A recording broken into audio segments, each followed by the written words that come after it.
Bencana banjir yang terjadi di Kelurahan Kampung Bugis, Kota Gorontalo sudah menjadi momok yang menakutkan bagi masyarakat, sebab setiap tahunnya wilayah tersebut selalu menjadi langganan banjir. Mungkin belum tertuang dalam kegiatan-kegiatan sebelumnya. Insya Allah hari ini dapat disampaikan dengan baik, dan harapan kami dari pemerintah kecamatan. Mengetahui hal ini, Ketua Fraksi Partai Golongan Karya DPRD Provinsi Gorontalo Fikram Salilama menggelar reses tampung aspirasi di Kelurahan Kampung Bugis. Salah satu tujuannya untuk mencari solusi terhadap permasalahan banjir tersebut dengan cara berbicara langsung dengan masyarakat Selasa 16 Maret 2021. Hari ini saya rubah cara penyampaian saya. Penghormatan saya awali dari masyarakat, karena rakyat yang berkuasa. Kalau tidak ada rakyat, saya tidak ada di DPR. Yang saya hormati Pak Camat Dumboraya. Menurutnya, persoalan banjir yang selalu melanda Kampung Bugis bukanlah persoalan yang mudah, sehingga perlu untuk dibawa ke tingkat nasional. Tak hanya itu, bahkan hasil reses tersebut nantinya akan menjadi pokok pikiran DPRD dan akan diperjuangkan hingga menjadi bahan acuan oleh pemerintah dalam melakukan rancangan pembangunan. Bagaimana cara untuk penanggulangan banjir tersebut? Kemarin ada dari Balai Kementerian sudah datang. Yang saya ingin pertanyakan, kapan pelaksanaannya? Karena sekarang ini sudah musim hujan.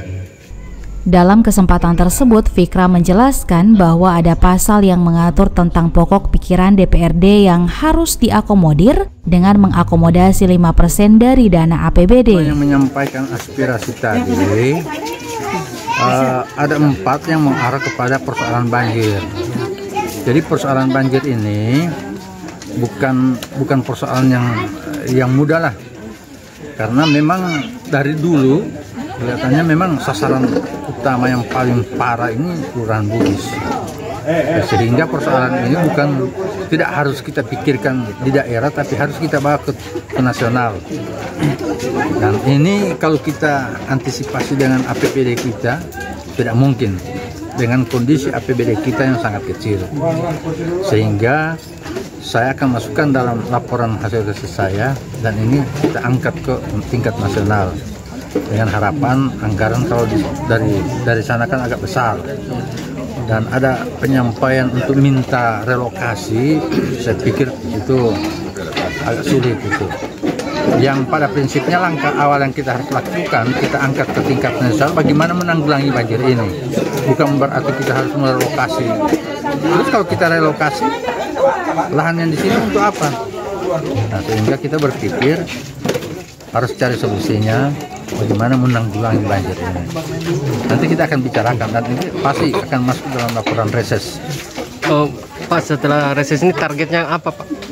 Ya, dalam aturan pertama, dalam peraturan tata tertib DPR yang barusan kita revisi, bahwa hasil laporan reses itu masuk dalam pokok pikiran DPRD. Nah, pokok pikiran DPR itu harus ditindaklanjuti, kita lanjutkan kepada pemerintah dan menjadi pedoman acuan pemerintah untuk merencanakan pembangunan yang ada di Provinsi Gorontalo, termasuk banjir. Itu harus masuk, dan itu harus akan dibicarakan oleh pihak pemerintah dan DPR. Nah, terus dalam salah satu pasal juga pokok-pokok pikiran DPR itu kita cantumkan di situ minimal 5% dari APBD harus diakomodir di minimal 5%. Kalau APBD kita misalnya 2 triliun, berarti ada 100 miliar. 100 miliar itu pokok-pokok pikiran DPR. Dan itu insya Allah kita akan paripurnakan, kita akan bicarakan tindak lanjutnya. Yang jelas, dari tahun ke tahun, Kelurahan Bugis ini adalah sasaran dari banjir. Banyak korban kasihan. Juga sangat prihatin dengan kondisi yang ada itu. Pak, soal rumah Mayani, Pak, yang program Mayani. Jadi masih ada 4 lagi itu bermasalah itu yang belum. Jadi program bantuan Mayani yang sebelumnya sudah dikeluarkan SK ada 6 yang ada di Kelurahan Bugis ini. Tapi yang sempat ditindaklanjuti dalam SK itu hanya 2. Jadi 4 belum ditindaklanjuti. Kenapa? Belum ditindaklanjuti karena memang bertepatan dengan refocusing pelaksanaan COVID itu ya. Jadi kita kena refocusing sesuai dengan edaran Menteri Keuangan. Sehingga APBD kita terkuras 400 miliar pada saat APBD 2020. Sekarang saja kita kondisi APBD kan cuma 1,7 triliun. Sekarang ada edaran lagi, refocusing 8%. Nah, jadi kondisi anggaran APBD provinsi memang agak menurun. Syukur-syukur kita melakukan pinjaman ke dana PEN. Kita alhamdulillah kita disetujui 900 miliar lebih. Nah, itu mengantisipasi, bisa membantu APBD kita untuk pelaksanaan pembangunan yang ada di Provinsi Gorontalo, terutama di Kota Gorontalo kurang lebih hampir 16 miliar. Kira-kira realisasinya kapan? Maksudnya realisasinya untuk 4 lagi ini bagaimana? Sekarang sudah kena aturan. Jadi, APBD 2020 itu belum ada aturan yang membatasi harus wilayah kumuh. Nah, sekarang sudah ada edaran Mendagri, tidak boleh lagi. Sehingga mereka belum beruntung, kasihan. Tapi saya sebagai wakil rakyat Dapil Kota Gorontalo, insya Allah saya akan bicarakan itu. Artinya dalam aturan itu harus yang mendapat bantuan Mahyani di wilayah kumuh.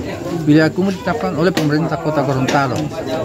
Oke, itu saya tidak persoalkan, tapi harus kita sebagai anggota DPR mensiasati. Mau dengan nama apa saja, yang penting mereka tertanggulangi bantuan permohonan mereka itu, yang apalagi yang sudah masuk dalam SK. Artinya sudah masuk SK itu berarti sudah resmi. Cuma memang kena aturan. Itu yang pertama. Kita akan bicarakan.